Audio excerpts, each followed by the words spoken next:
la venia de la presidencia, compañeras y compañeros legisladores.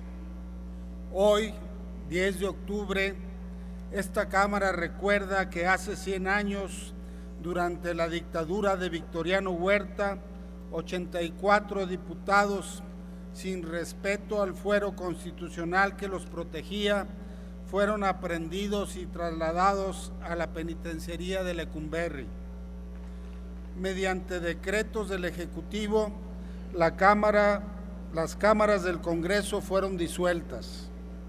Huerta no solo se conformó con haber ascendido a la presidencia de la República derramando la sangre del presidente Madero y del vicepresidente Pino Suárez, también ordenó asesinar a todos aquellos que se opusieran a su sangriento régimen. Destacan entre los que fueron asesinados el diputado Serapio Rendón y el senador Belisario Domínguez. También convocó para realizar elecciones presidenciales y legislativas para el 26 de octubre. Esto es a solo 16 días de la disolución del Congreso. No podemos soslayar el hecho de que Huerta ascendió a la presidencia de la República como resultado del denominado Pacto de la Embajada y bajo los auspicios del embajador norteamericano Henry Lane Wilson. Tampoco debemos olvidar que el golpe de Estado en contra de Madero fue auspiciado por las compañías petroleras norteamericanas, de quienes el embajador Wilson era personero, porque el presidente Madero se atrevió a fijar un impuesto muy mínimo a la extracción del petróleo mexicano.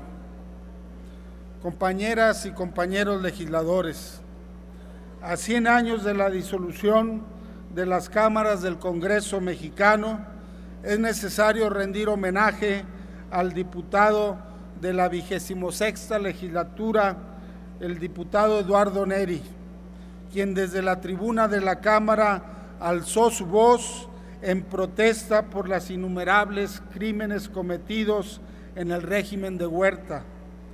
Como respuesta ante la actitud valiente y digna de los diputados, Huerta respondió como todo dictador que no admite que se le contradiga, cancelando uno de los poderes públicos del Estado mexicano. Ese fue el gran reto que enfrentó la 26ª legislatura, ejercer sus atribuciones constitucionales con independencia de lo que al Ejecutivo le pareciera o no. En esa legislatura hubo un importante número de diputados maderistas, pero también de quienes le eran contrarios y que representaban los intereses de las fuerzas que dieron soporte al gobierno de Porfirio Díaz. La gran enseñanza que a 100 años de esos lamentables sucesos debemos aprender es que los legisladores, como representantes de la nación, deben servir al interés mayoritario del pueblo y no doblegarse servilmente ante quien ejerce el poder ejecutivo. Durante muchos años, el poder legislativo fue solo un poder formal en el ámbito de la división de poderes, pero en los hechos, ante un presidencialismo asfixiante, se subordinó a la voluntad del Ejecutivo Federal. Hoy, los riesgos que el Poder Legislativo enfrentan no es la disolución como poder público, sino los embates de quienes lo acusan de no contribuir a la gobernabilidad y de ser un freno para el progreso del país. Hay quienes afirman que 500 diputados son muchos y que ese número impide la construcción de acuerdos.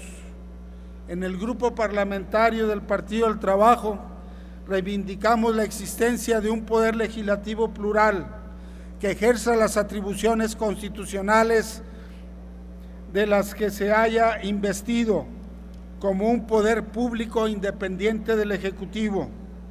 El poder legislativo plural no es un freno a la gobernabilidad democrática del país, antes al contrario, es una garantía de la libre expresión y actuar de las fuerzas políticas que encuentran cauce institucional a las justas demandas de su pueblo. Hoy, a 100 años de que 84 diputados fueron encarcelados como resultado de la disolución de las cámaras del Congreso, esta soberanía les rinde homenaje, un sentido homenaje, y reconoce en todos ellos el valor de respetar la investidura constitucional que el pueblo les otorgó a través de su sufragio, y de que jamás abdicaron de su dignidad personal e institucional, aún ante el riesgo inminente de perder su vida. Las diputadas y diputados integrantes del Grupo Parlamentario del Partido del Trabajo refrendamos nuestro compromiso de seguir el ejemplo de aquellos legisladores que tuvieron presente que eran representantes del pueblo y que solo a él deben servir. Es cuanto, diputado presidente.